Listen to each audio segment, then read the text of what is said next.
Welcome to Leaders of Tomorrow, India's largest platform for entrepreneurs. On the show, we bring you expert advice on how to make and manage your money right, strategies related to innovation, to hiring, anything and everything that matters to the life of an entrepreneur. We cover it right here on the show. It's my privilege tonight to welcome one of the world's and India's most well-known entrepreneurs, inspiring her fellow entrepreneurs based on her personal journey, someone not needing much introduction. I want to welcome Kiran Mazumdar Shaw on the show tonight.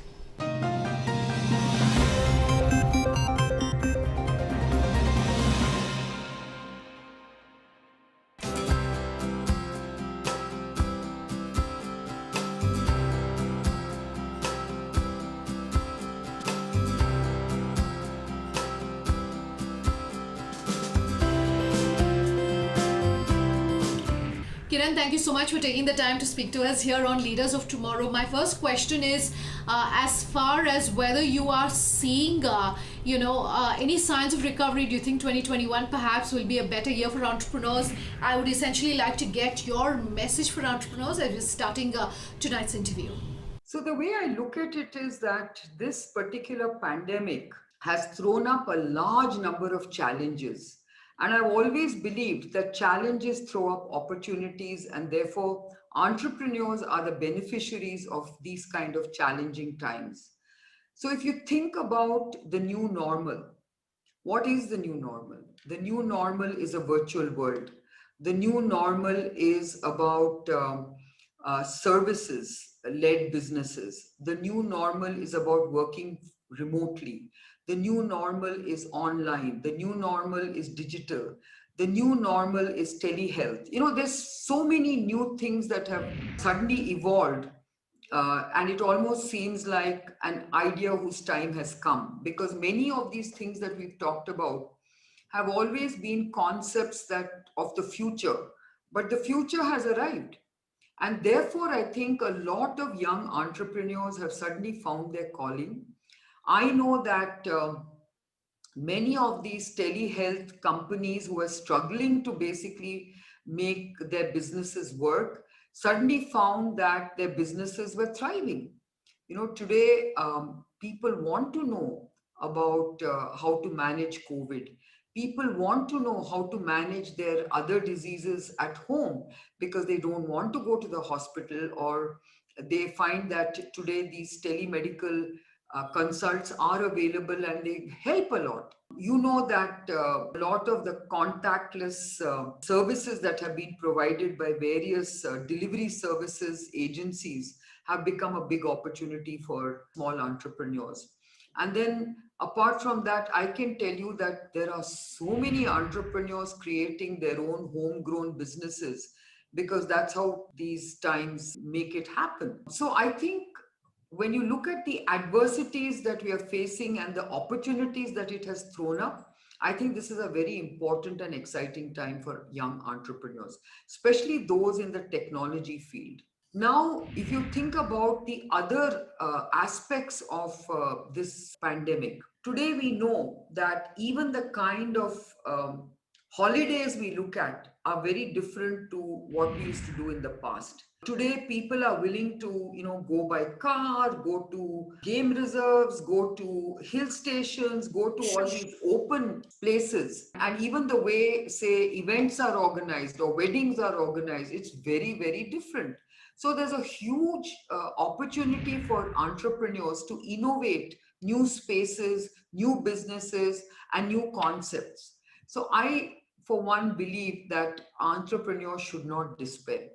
This is an opportunity which they must make full use of. And as far as 2021 is concerned, I'm sure that this model of businesses has come to stay, and therefore it will only be very successful for them to build on in terms of what they've done this year. Okay, so I do want to talk then about a tweet that you've put out, a short while back, where you were talking about the opportunities as far as, small businesses, entrepreneurs are concerned. You were speaking of the role of AI, saying even as testing, etc., is ramping up. AI and technology and automation will play a much larger role. So when it comes to healthcare, when it comes to technology, and really the middle ground between the two, what are the opportunities that exist for entrepreneurs? What would you like to tell them? So one of the hot areas, as you are well aware of, is this whole space of healthcare and medical technology. And as you know, from diagnostics to vaccines to therapeutics, I think there are huge opportunities because of this pandemic. The focus and the spotlight has come on this particular sector. So when it comes to diagnostic tests, now you know that even if you get a simple, case of flu, you are going to test for various types of viruses. So you can imagine the kind of panel testing opportunities you have for viruses. It is not just about COVID, but you will also want to know as to what virus have I got. Is it a coronavirus? Is it a dengue virus? Is it a chikungunya virus? Is it a common flu? What is it that I have got? Is it H1N1? So you are going to have companies developing a large number of viral diagnostics based on panels where you can multiplex the data. I mean, there are lots of those kind of opportunities coming about. Then you have antibody tests, antigen tests. You know that today when you get vaccinated, you will want to know whether you've had an antibody response or not. And I'm sure that if you have a small test that is available to you as a home care test, you will take it. So these are the kind of opportunities in the diagnostics medcare world. And I'm really happy to see science coming to the fore, because a lot of scientists are now quickly developing and pivoting their businesses into developing these very important diagnostics for the future. So I think there's going to be a lot of opportunities of science-driven innovation, and therefore that kind of entrepreneurial companies. Sure. So it's a very exciting time for our sector for sure, because so many new opportunities are being thrown up, and the world is not going to be the same. Whoever thought that vaccine companies will be the most sought after companies in the world? I mean, all these years they've just been taken for granted, but today they are our saviors. In a recent interview, Kiran, you've spoken about the need for a national pandemic preparedness program. If through this interview you'd like to have, sort of like a wish list of sorts for the central government to say, this is what I think it should look like, this is what I think it should be, what really should that be? What sort of an outline or what sort of contours maybe would you like to see that have? So there are three buckets of preparedness. The first, of course, to have a viral surveillance plan where you're constantly on the lookout for new viruses that could potentially be lethal in the way that coronavirus has been, and keep a tab on such viruses and contain them as soon as you see them. The second thing is, of course, to make sure that we have a pandemic preparedness when it comes to hospital infrastructure, because we've seen that in many of these cases, we've been overwhelmed. So I think this actually allows you to be prepared when a future pandemic hits us, in terms of how do you plan for having the adequate kind of resources and infrastructure if such a pandemic does hit us. One of the first things we have to do is to contain and quarantine. That's a very important strategy that we need to do in terms of pandemic preparedness. But when you see an outbreak, how are you going to deal with it in terms of its medical needs, and how are you going to deal with it in terms of containment and prevention of spread? And finally, of course, it means that if you do get such a pandemic in the future, how quickly can we develop a vaccine? I think this pandemic has actually been a eureka moment for all vaccine development, because we've seen that we've been able to take a vaccine from the lab to the market in less than 9 months. I think this is phenomenal, because it has never been done before. If it can be done in 9 months, then I think it is a huge victory for the human race, because it means that when the next pandemic strikes, we can actually do it very fast. And we could probably do it in even a shorter time than what we took now, which itself is a lightning speed. And once we understand how these vaccines are doing over time, then we'll get a lot of confidence to understand vaccine platforms and quickly be able to pivot these platforms for every viral attack. I want to talk the big picture. If you had one piece of advice for those who are in the manufacturing space, just going back, Kiran, to our first question, talking about ramping up really of manufacturing, the revival really coming in, what would you like to tell them? Well, I feel very confident now that we have visibility of a vaccine, because I think it is very important to start building herd immunity in communities so that we can really get back to working as usual. And I, for one, believe that by March, we should see good resilience and a bounce back of economic growth. So now that, if we hadn't seen vaccines coming out with the kind of data they have come out with, I would have still been a little hesitant to talk about economic revival in such a short time. But now that I'm seeing that access to vaccines is going to become a reality, I think we will start seeing a much faster paced economic revival, especially not only in the the manufacturing sector, but also in the services sector. I actually believe that the travel industry is going to be a big beneficiary of the vaccine emergence, because I think now they will be in a much safer place to fly and operate in almost a state of normalcy. So I think by March, you should see business coming back to normal. And therefore, I believe that you will start seeing a good growth momentum picking up in FY22. Okay, I'll have to take a very quick break at this point, but we'll come back with more on the other side. Do stay tuned.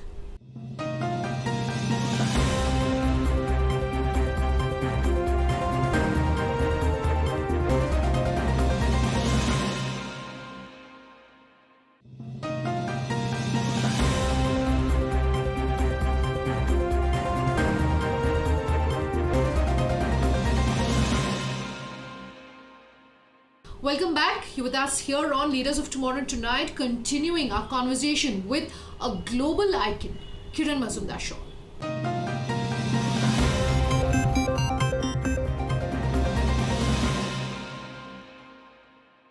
For an entrepreneur who's in the biotech space in 2021, if you'd want them to know anything about raising money, making money, managing that money, what do you want them to know? Well, like I said, the whole world is now investing in biotech because they've seen that, it's not all about just high tech and digital tech. It's really about life tech, because today, without a diagnostic, without a vaccine, or without a therapeutic, you just can't do anything about the pandemic. I don't think any digital technology per se can just help you deal with the pandemic. For instance, okay, you can have a AI reading a scan to tell you that you've got a patch in the lung, but how do you deal with that patch in the lung is the question. So today, life technologies, biotech is going to be a very, very focused space.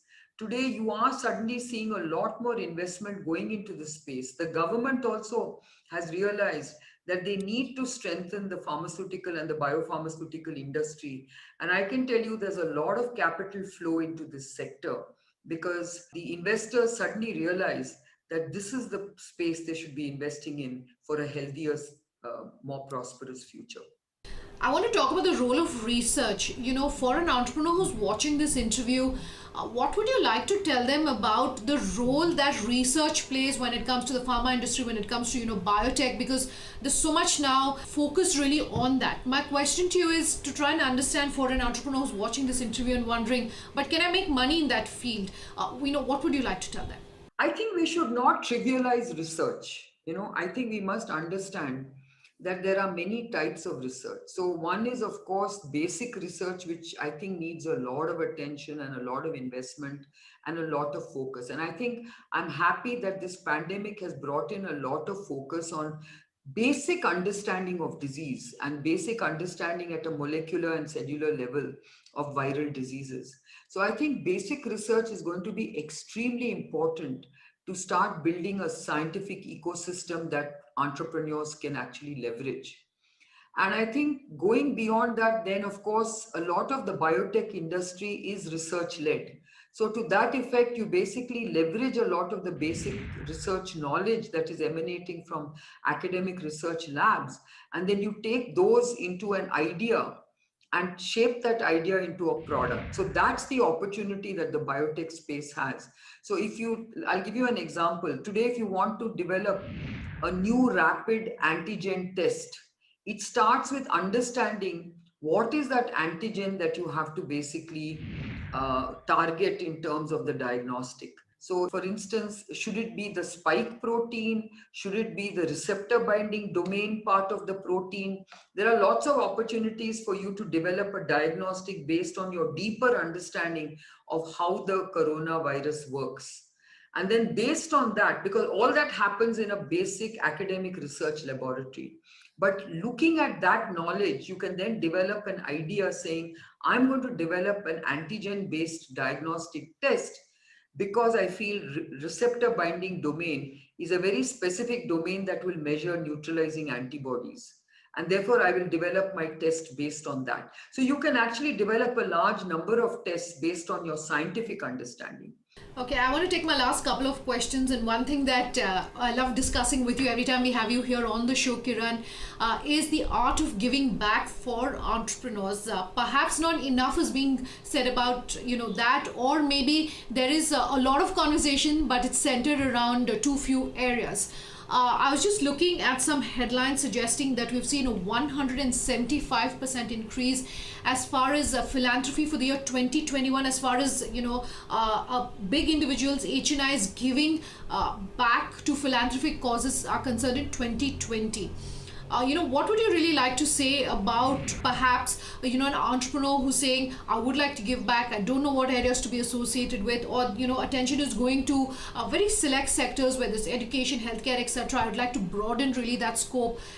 What perhaps through this interview would you like to tell them? See, I think philanthropy is very personal, and you should be allowed to invest in whichever area you want to invest in as long as it has a societal impact. If I want to invest in healthcare or education or maybe art and culture or whatever else I want to invest in, it's my prerogative. I don't think we should tell people where they should be investing as long as they invest. I do think that wealth creators must make it something which they owe to society. I think it should be a commitment to society in terms of their philanthropic investment in their own communities and societies, because without wealth creation you will not be able to actually do justice to societal improvement and societal augmentation. My last two questions as we are winding down this interview, and the first is as far as doing business in the new normal is concerned. How have things changed according to you? What should an entrepreneur keep in mind when it comes to doing business in this new normal? So I think one thing we must understand about the new normal is what is it that works well and what is it that doesn't work well. So I think there are lots of efficiencies that have also been made known to us because of this virtual world that we have created. And I for one know that the kind of focused meetings I have at at short notice is something I could not have done in the past, because we are also used to having physical meetings. And when you have physical meetings, people have to assemble at a given venue, and not everyone is able to come. But on a virtual call like this, I think everybody is able to group very fast.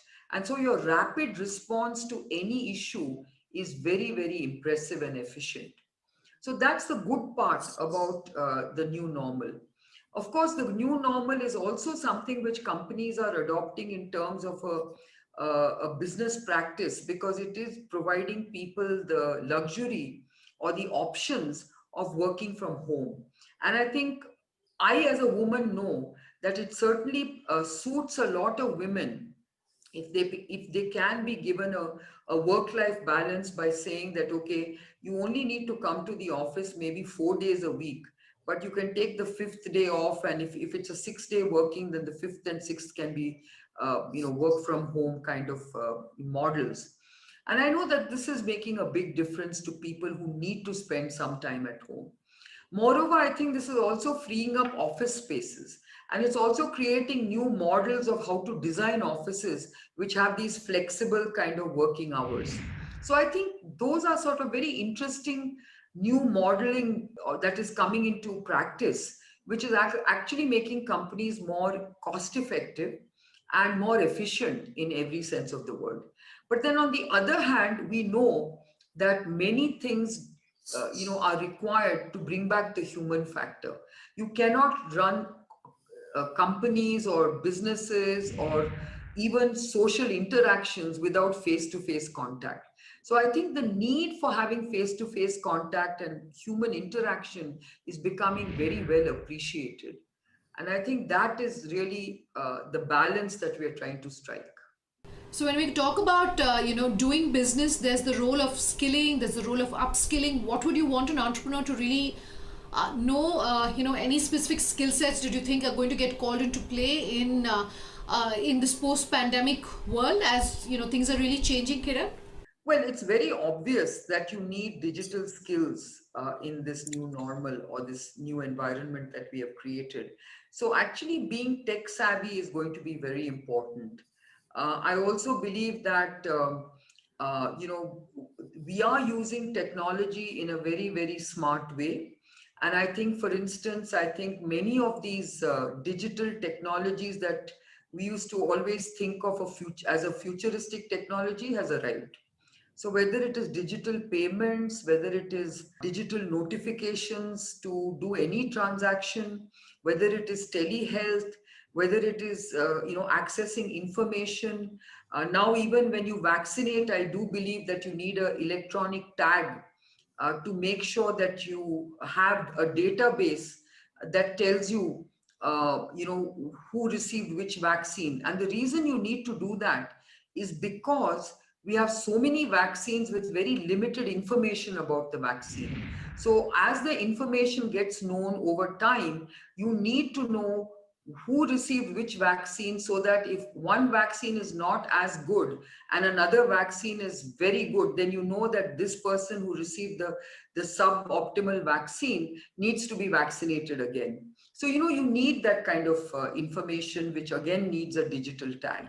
All right, Kiran Shaw, such a pleasure having you here on the show tonight. Thank you. Thank you.